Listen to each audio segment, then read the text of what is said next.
Good morning, Paltz. My name is Adrian Hernandez. I am accompanied by the wonderful Rich Syracuse, a member of SUNY New Paltz's music faculty, and will be presenting on September 30th, 2025, the Faculty Jazz Ensemble. Thank you for having me. Thank you for your time.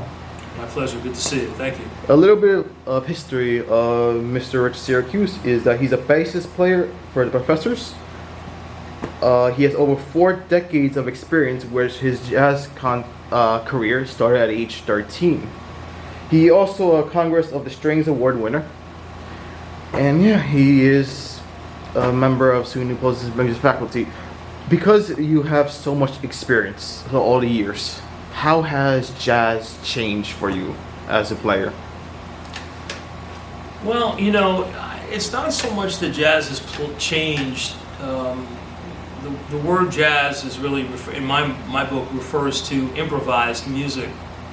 And I play a lot of improvised music, a lot of different styles of improvised music. The concept of jazz playing and improvising over pop tunes dates back to the 30s and 40s.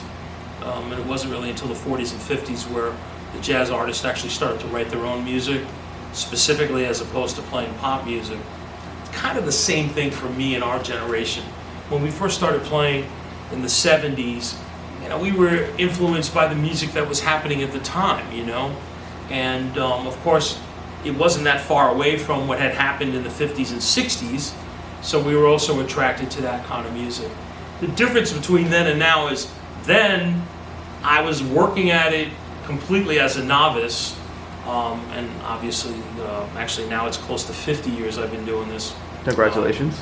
Yeah, it's actually been over 50 years, 52 years I've been playing professionally.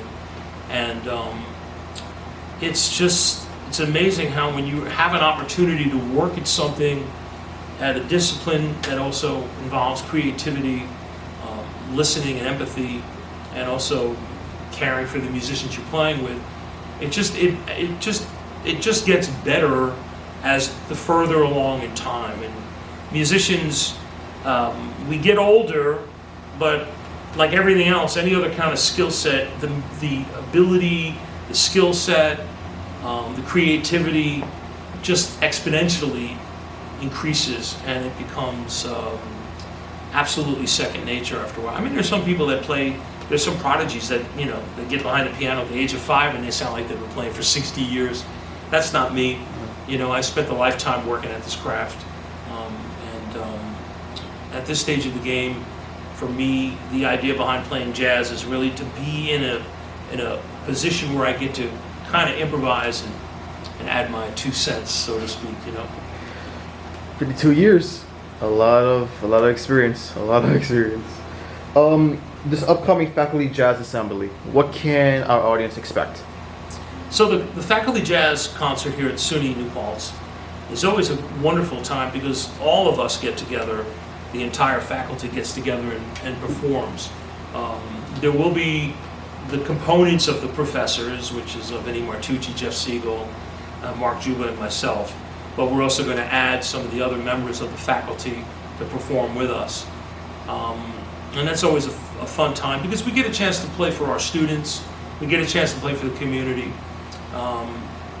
I always insist that my jazz history class comes to hear us play, so hopefully they'll be there. And it's just a nice opportunity for us to get a chance to perform for the community here. Everybody has a different reason for doing what they do, right? You could be really, really good in soccer, and imagine that you might have a career in soccer. Or you might be really love mathematics and imagine that you're going to go into some science field or math field. The thing about music, like those other disciplines, is the possibilities of a long-standing career actually do exist.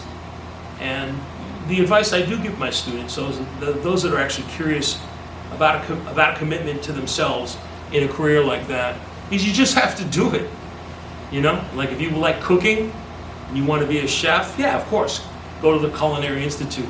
But before you go to the Culinary Institute, you better know how to boil water, you know what I'm saying? when I went to college for performance. My degree is a bachelor in music for string bass, really, and my intention was to perform. I have an interest in teaching. I especially as I start to get a little bit better at what I do, I realize that I have something that I can share with a student. And now I've been teaching probably over 35 years.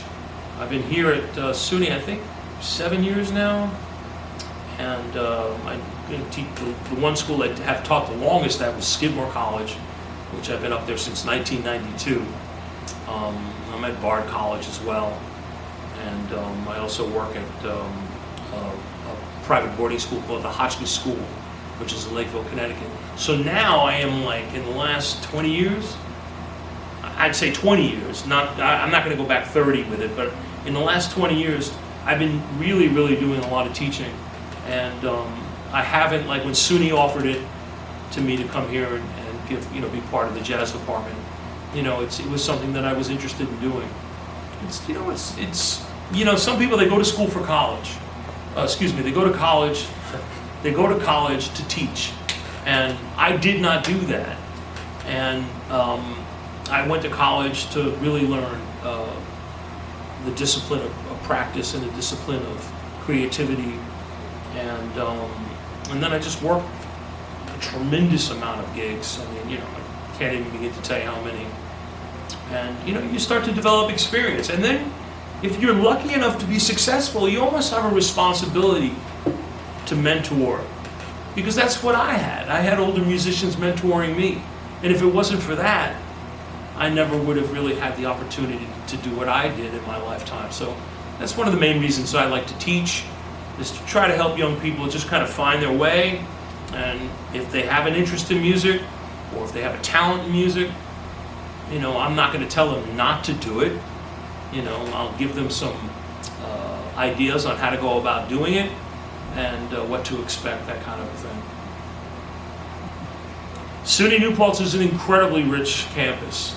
In the number of years that I've been here now, I've had a chance to work with some wonderfully talented students from all over, all walks of life.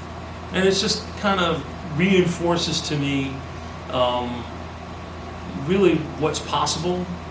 And to be honest with you, as I get to be an older person, as I work with younger people, younger musicians, the students, and I see this inevitable flow of talent, man, it really keeps me hopeful for the human condition. I know that might sound a little extreme, but the news and the headlines can be very depressing. Human interaction can be very frustrating. But as you see people come along and they continue to share their expression through music, it's definitely hopeful for me.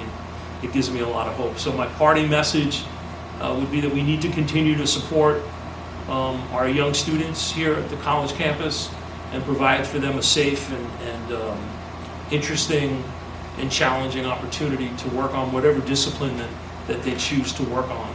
And it's our responsibility as the teachers to be able to help them with that and mentor them if we can. Thank you for your time. My pleasure.